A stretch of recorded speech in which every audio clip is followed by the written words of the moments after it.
오늘 본문은 바울이 인생의 마지막을 향해 가고 있을 때 제자 디모데에게 유언과도 같은 말씀을 하고 있습니다. 유언 같은 말씀이면 얼마나 귀중한 말을 해주었을까요? 앞으로 다음 세대 목회자이자 교회를 이끌 일꾼에게 정말 필요한 말씀을 해주었을 것입니다. 오늘 읽은 본문의 단락을 보게 되면 하나님께 쓰임받는 일꾼에 대한 내용인데요.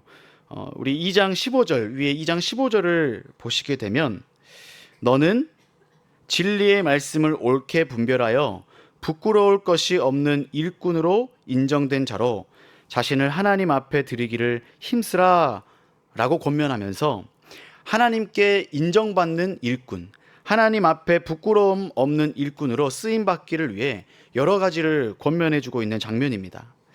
우리가 읽은 20절, 21절에는 우리가 잘 아는 그릇을 비유로 들어서 일꾼이라면 어떤 자세를 가져야 할지 교훈해 주고 있습니다. 20절은 이렇게 시작합니다. 큰 집에는, 말 그대로 커다란 집입니다. 큰 집. 우리가 생각하는 아파트 큰 평수의 집, 100평짜리 집 아니고 마당 있는 전원주택도 아닙니다. 전 세계 부동산 소유자이신 하나님의 집을 가리킵니다. 이 하나님의 집은 교회를 뜻합니다. 큰 집을 교회라고 생각하시면 될 것입니다. 모든 교회, 모든 교회의 주인 되시는 하나님, 그리고 그 집, 교회에는 많은 사람들이 살고 있습니다.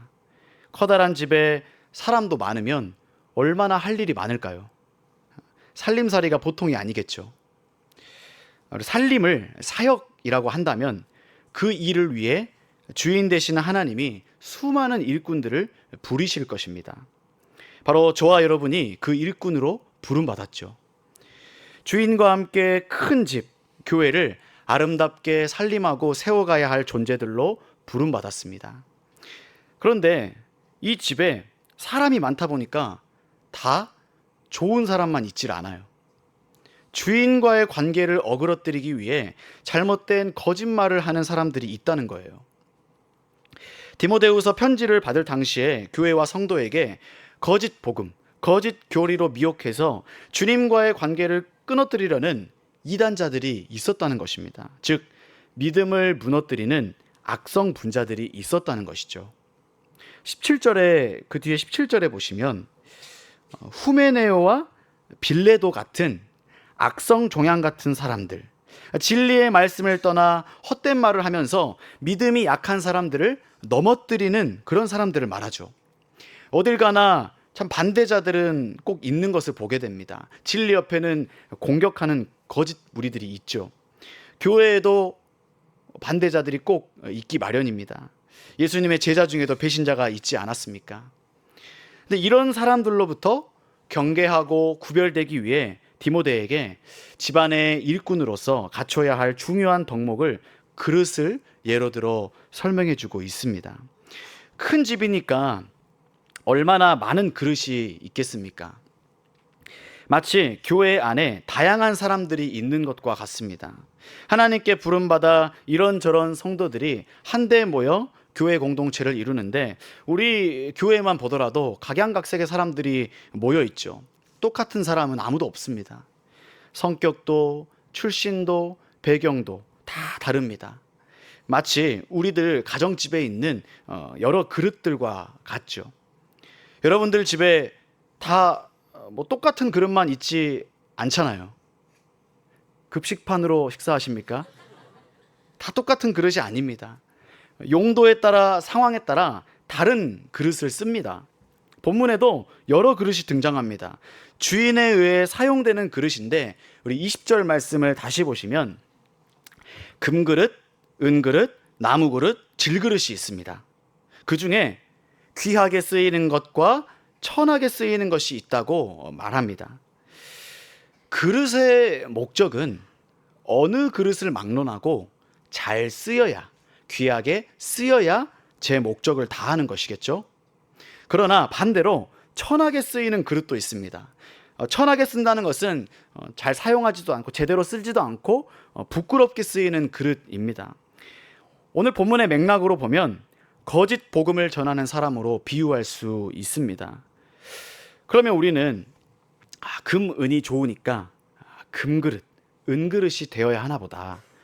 나무나 질그릇은 안 쓸 거야 하면서 어떤 종류의 그릇이 되고 싶다라고 생각하기가 쉬운데, 그게 아니라 어떤 종류든지 간에 어떻게 해야 귀하게 쓰임받을 수 있을까?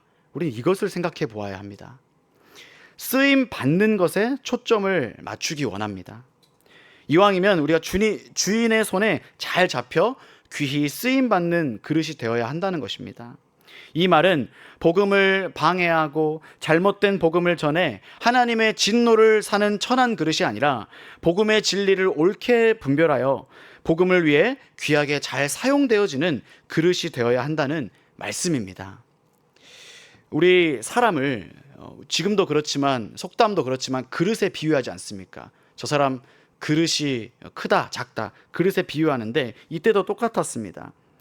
그러면 우리가 하나님께서 부르신 일꾼으로서 교회의 살림, 교회의 사역에 방해되는 사람이 아니라 언제든 사용하기 편한, 사용하기에 합당한 사람이 되어야 한다는 뜻입니다. 오늘 본문을 보면서 나 한 사람이 과연 어떤 일꾼일까? 수많은 그릇 중에 나는 하나님이 쓰시기에 편하고 귀한 그릇일까? 우리 상고해 보기를 원합니다. 바라기를 우리 모든 성도들이 하나님께 귀하게 쓰임받는 그릇이 되기를 소망합니다. 본문 20절을 다시 보시면 집에서 사용하는 그릇에 금, 은, 나무, 흙이라는 재료로 만들어진 그릇이 나오는데 우리가 알고 있는 가치로 따지면 금, 은이 나무나 흙보다 더 값이 나갈 것입니다. 우리 생각은, 우리 기준은 일반적인 재화의 가치에 따라서 귀하고 천하고를 나눕니다. 당연히 금값이 비싸니까 금그릇이야말로 귀하게 쓰임 받겠구나 하고 생각할 것입니다. 그럼 다른 그릇들은 천한 것인가? 안 쓰는 것인가? 하고 생각하기가 쉬운데 그렇지 않습니다. 우리가 우리 각 가정을 다시 한번 떠올려 보면 음식을 담아 먹기 위해 사용하는 여러 그릇들이 찬장에 진열되어 있죠. 각종 음식을 담기 위해 다른 모양의 그릇이 있고 그릇의 재질도 다르고 또 가격도 다 다릅니다. 또 음식물의 내용물뿐만 아니라 경우에 따라서 용도를 다르게 씁니다. 예를 들어서 라면을 끓여 먹을 때에는 어디에 끓여 먹어야 맛있는 것 같죠? 양은 냄비. 우리가 광고를 많이 봤죠. 양은 냄비에 끓여 먹습니다. 건강에 안 좋다라고 하는데 거기에 끓여 먹으면 보기에 참 좋죠. 비빔밥은요? 양푼이에 넣고 비벼서 먹어야 더 맛있는 것 같아요. 국밥은요? 뚝배기죠. 뚝배기. 냉면은요? 스테인레스 그릇에 딱 먹어야 시원하게 먹을 수 있을 것 같아요. 더 시원한 것 같아요. 그러니까 각자 용도가 있어요. 용도가. 손님이 오면 손님용으로 내놓는 그릇도 있고 혼자 밥 먹을 때는 혼자 막 쓸 수 있는 그릇을 쓰죠. 저는 설거지하기가 귀찮아서 혼자 있을 때에는 우리 교회 뷔페 접시처럼 한 접시에 그냥 다 담아서 먹고 딱 씻어버립니다. 우리가 그릇을 쓰는 목적은 음식을 담기 위해서입니다. 음식을. 집주인이 상황과 형편에 따라서 사용하는 것입니다. 쓰고 싶은 그릇을. 그릇은 그렇게 쓰임을 받아야 제 몫을 다하는 것이죠. 그러니까 주인의 입장에서 보면 이 그릇이든 저 그릇이든 때에 따라 사용하는 것이고 그릇의 입장에서 보면 각기 만들어진 모양대로 쓰임 받으면 되는 것입니다. 한번 교회를 통해 우리가 비교해 보겠습니다. 우리 교회가 이제 큰 집이라고 한다면 그 주인은 그리스도 예수님이시죠. 우리 주님이시죠. 그 집의 그릇은 주인이 사용하는 도구입니다. 고로 우리는 주님이 사용하시고자 하는 목적에 맞게 쓰임 받으면 되는 도구임을 인정해야 합니다. 사도 바울은 이런 다양한 그릇이 각자 목적에 맞게 쓰임 받는 것을 또 다른 예를 통해서 설명한 적이 있습니다. 교회를 몸으로 비유했을 때 몸에 한 지체만 있는 것이 아니고 모든 지체가 각기 제 목적과 기능에 따라서 움직인다라고 말했습니다. 다양한 지체가 하나의 몸을 이루는데 어느 것이 더 중요하고 어느 것이 덜 중요하다고 말할 수 없겠죠. 발가락이 10개나 있으니까 하나 없어도 되겠네? 그러면은 발가락 하나 없으면요, 몸의 균형 감각이 무너질 것입니다. 필요한 존재죠. 다 한 몸으로서 반드시 필요한 존재들입니다.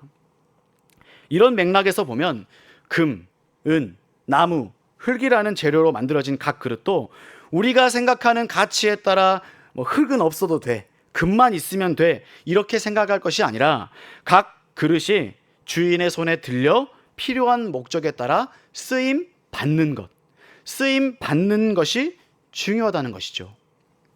그런데 우리는 이를 무시하고 눈에 보이는 겉모습만 보고 세상의 그 경제적인 가치, 논리에 따라서 되고 싶어 하는 그릇이 있다는 것입니다.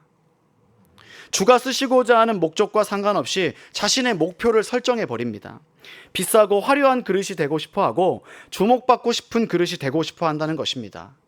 마치 교회 안에서도 어떤 직분을 받아야만 귀하게 쓰임 받는 것 같고 금, 은과 같이 경제적으로 괜찮아야만 주인이 쓰실 거라는 착각을 할 때가 너무 많다는 것입니다. 목사님이 지난번에 말씀해 주셨잖아요. 장로 직분 받는데 얼마요? 1억 원을 헌금으로 내야 하는데, 참 물론 강제성 없이 자원하는 마음에서 내면 좋죠. 1억이든 10억이든 자원하는 마음이면 너무 귀하죠. 그러나 경제적으로 그만한 형편이 안 되는 사람은 직분 못 받겠네요. 쓰임 못 받을까요? 참 그 말씀을 들으면서 이런 폐해가, 저도 가까운 곳에서 그런 소식을 들었을 때 심지어 그 직분을 받으려고 1억을 위해 대출까지 받는 그런 일들이 있었다고 합니다. 직분의 유무가, 경제적인 형편이 우리가 쓰임받고 안 받고를 결정하지 않습니다. 이러니까 드러나지 않고 화려하지 않는 나무나 흙은 하찮게 여기는 경우가 있는 것이죠. 세상적으로 돈이 있어야 교회에서 쓰임 받을 것 같고 사회적으로도 영향력이 있는 지위에 있어야 교회에서 일꾼으로 세워질 것 같고 학벌이 괜찮아야 리더가 될 것 같은 그런 비교의식과 열등의식에 사로잡혀 큰 집, 교회 안에 이런 생각들이 자리 잡히게 되는 것입니다. 교회는 겉보기에 금, 은과 같은 사람만 쓰임 받는 곳이 아닙니다. 저는 이 본문을 보면서 하나님께서 금, 은만 쓰실까? 비교하시려고 그 뒤에 나무와 흙을 넣으셨을까 생각해 봤을 때 성경의 내용과 예수님의 가르침만 봐도 금, 은이 되어야 한다, 금, 은만 귀하다, 나무나 흙은 천한 것이다 라고 여겨지지가 않습니다. 예수님께서 제자를 부르실 때에도 먼저 부른 사람들이 바로 세상에서의 흙수저 같은 사람들이었습니다. 경제적으로 형편이 떨어지는 어부들을 먼저 부르셨습니다. 베드로만 봐도 어부 출신인데 생계를 위해서 하루하루 일했던 그런 사람이었어요. 그리고 가난할수록 우리가 배울 수 있는 기회가 많이 없잖아요. 지식적으로 되게 부족했을 거예요. 그럼에도 불구하고 베드로가 나중에 어떻게 쓰임 받았죠? 설교를 통해 수많은 사람들을 감동하고 회개하는 데 쓰임 받는 사람이 되었습니다. 그렇다고 예수님께서 흙수저만 쓰시냐? 그것도 아닙니다. 돈을 많이 다루고 돈이 많았던 세리 마태도 주님께서는 제자로 부르셔서 사용하셨습니다.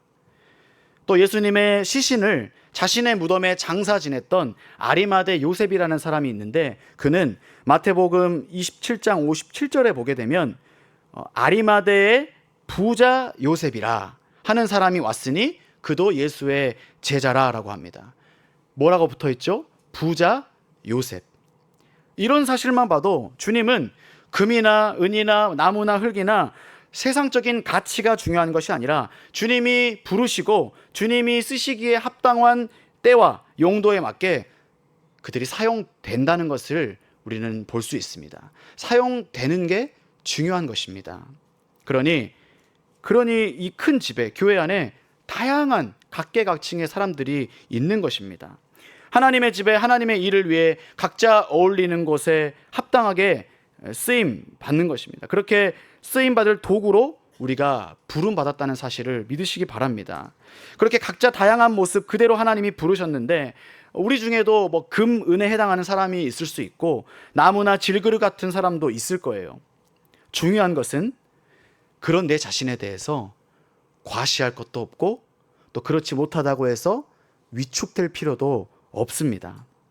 세상 논리를 교회 안에 가져와서 비교 의식에 젖어서 교만하거나 열등감을 가져서는 안 된다는 것이죠.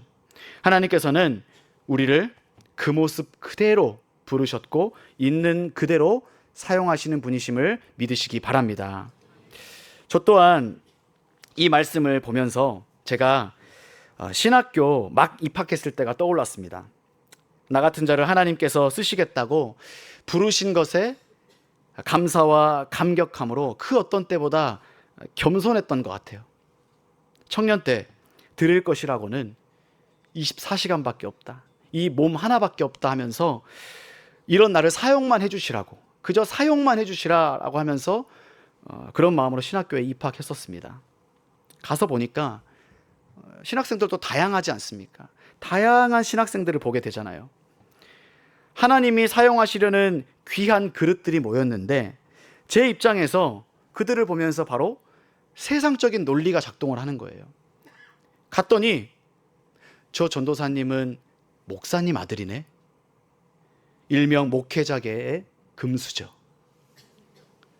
결혼하신 분들은 사모님 집안도 목회자면 일명 성골입니다.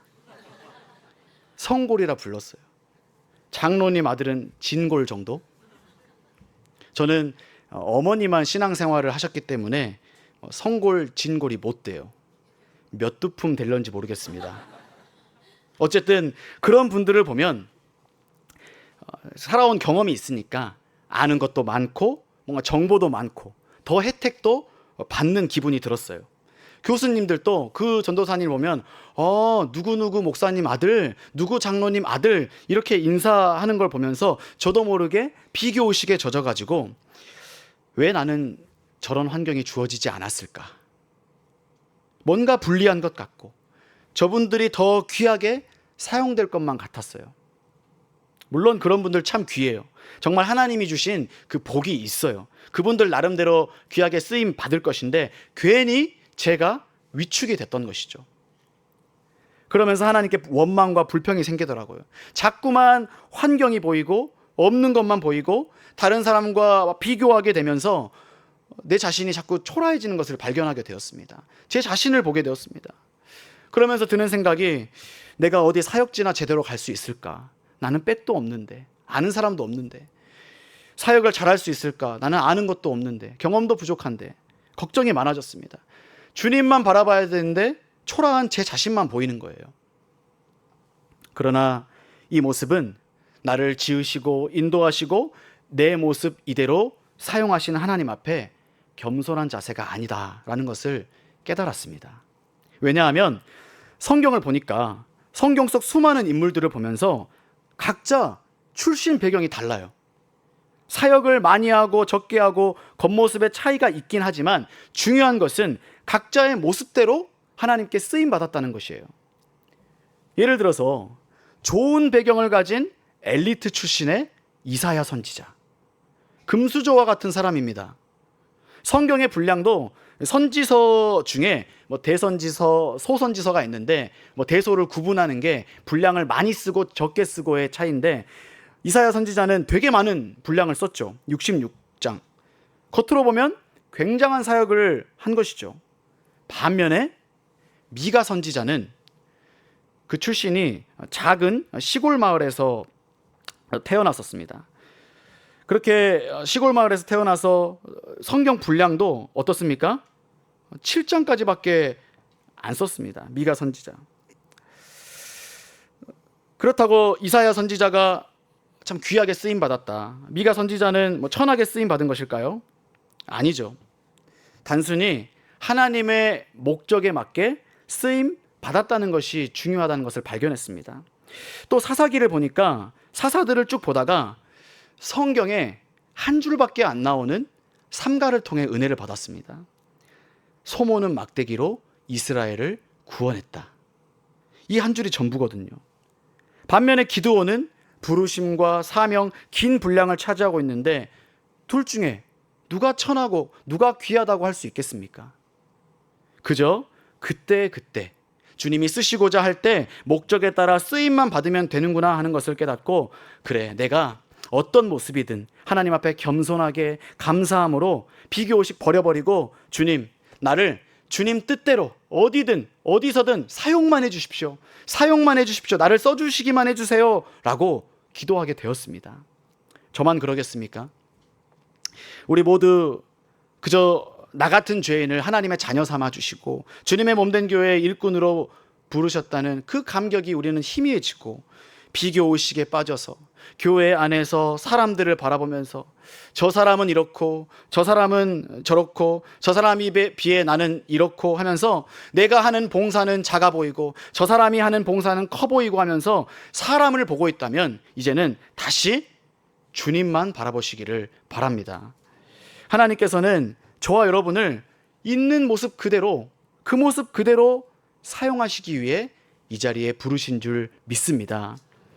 도구는 주인 손에 들려 쓰임만 받으면 되는 것입니다. 안 쓰는 게 문제죠. 이런 마음을 가지시기 원합니다. 하나님, 나를 사용만 해주세요. 어느 위치에 있든 내가 쓰임받고 있다는 것에 감사하겠습니다.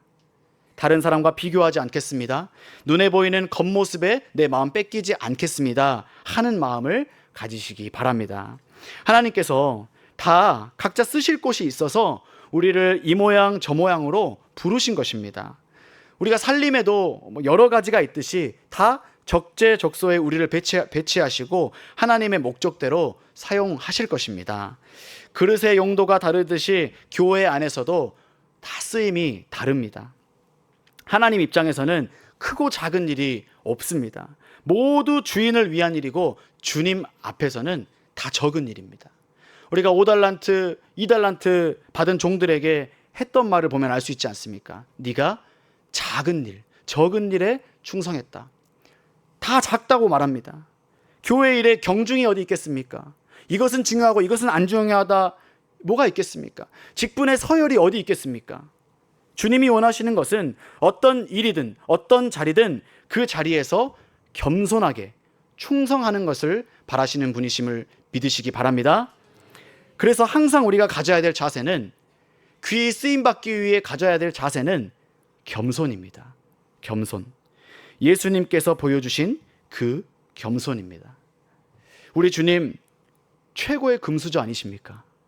최고의 금수저이신 예수님께서 하늘 보좌를 버리고 이 땅의 가장 낮은 곳에 오셔서 죄인의 신분을 뒤집어 쓰고 묵묵히 십자가의 길을 걸으시면서 하나님의 뜻대로 쓰임 받으신 것을 기억하시기 바랍니다. 예수님은 세상에 왕으로 쓰임 받지 않으셨습니다. 가장 낮은 자로 쓰임 받으셨습니다. 그리고 이렇게 기도하셨죠. 나의 뜻이 아니라 아버지의 원대로 하옵소서 하면서 십자가의 죽음을 기꺼이 받아들이셨습니다. 이러한 겸손, 이러한 주님의 겸손이 교회를 섬기는 우리 모두에게 있기를 간절히 바랍니다. 마지막으로 말씀 한 구절 읽어드리겠습니다. 잠언 15장 33절 말씀인데요. 여호와를 경외하는 것은 지혜의 훈계라. 겸손은 존귀의 길잡이니라. 겸손은 존귀의 길잡이니라. 하나님께서 겸손한 자를 귀하게 여기십니다. 겸손한 자를 귀히 사용하실 줄 믿습니다. 그러므로 늘 주님이 쓰시기에 합당한 그릇 되기 위해 겸손을 구하시기 바랍니다. 금이든 흙이든 나무든 은이든 다 겸손해야 하나님께 쓰임받을 수 있습니다.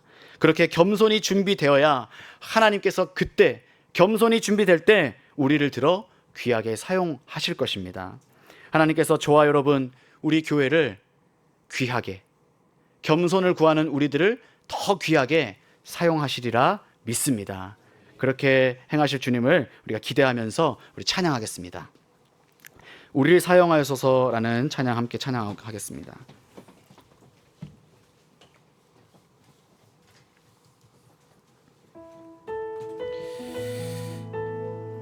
교회를 위해, 우리 주님의 사역을 위해 나를 사용해 달라고 고백하는 마음으로 함께 찬양하겠습니다.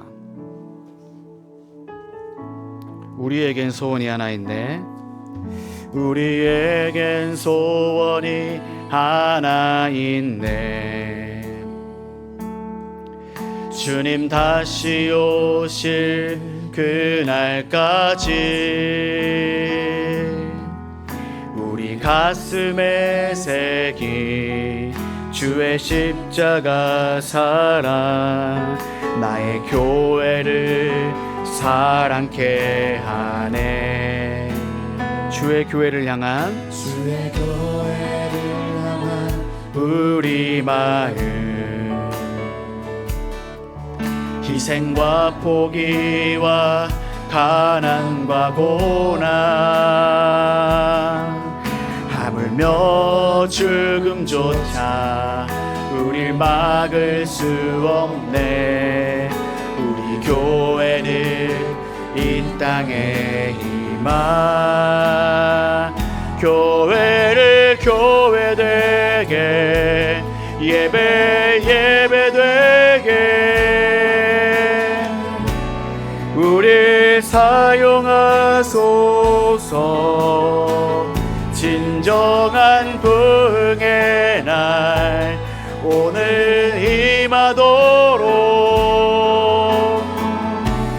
우릴 사용하소서. 다시 처음부터 고백하겠습니다.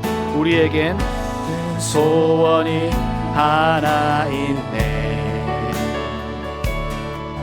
주님 다시 오실 그날까지 우리 가슴에 새긴 주의 십자가 사랑, 나의 교회를 사랑케 하네. 주의 교회를 향한 우리 마음,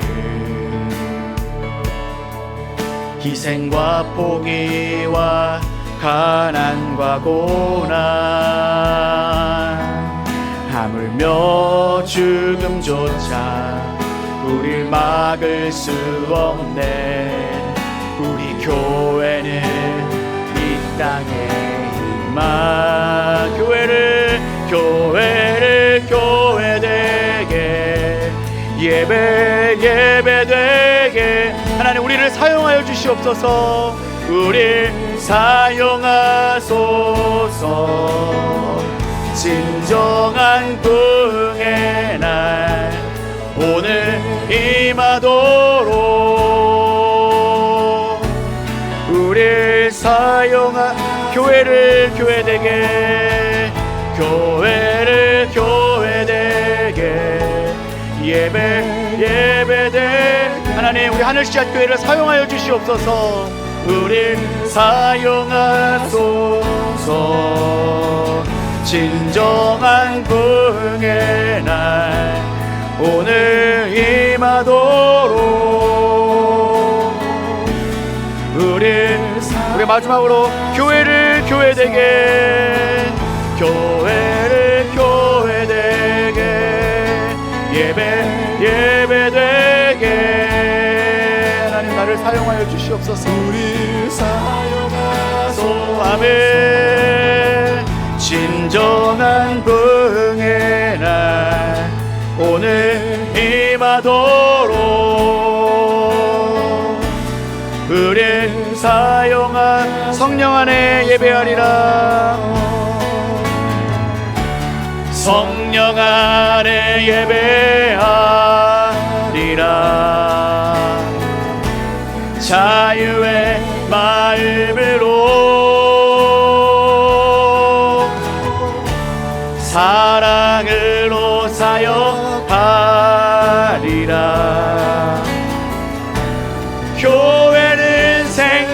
성인이 교회를 교회되게 예배되게 우리 사용하소서. 진정한 부흥의 날 오늘 임하도록 우리 사용하소서. 우리 시간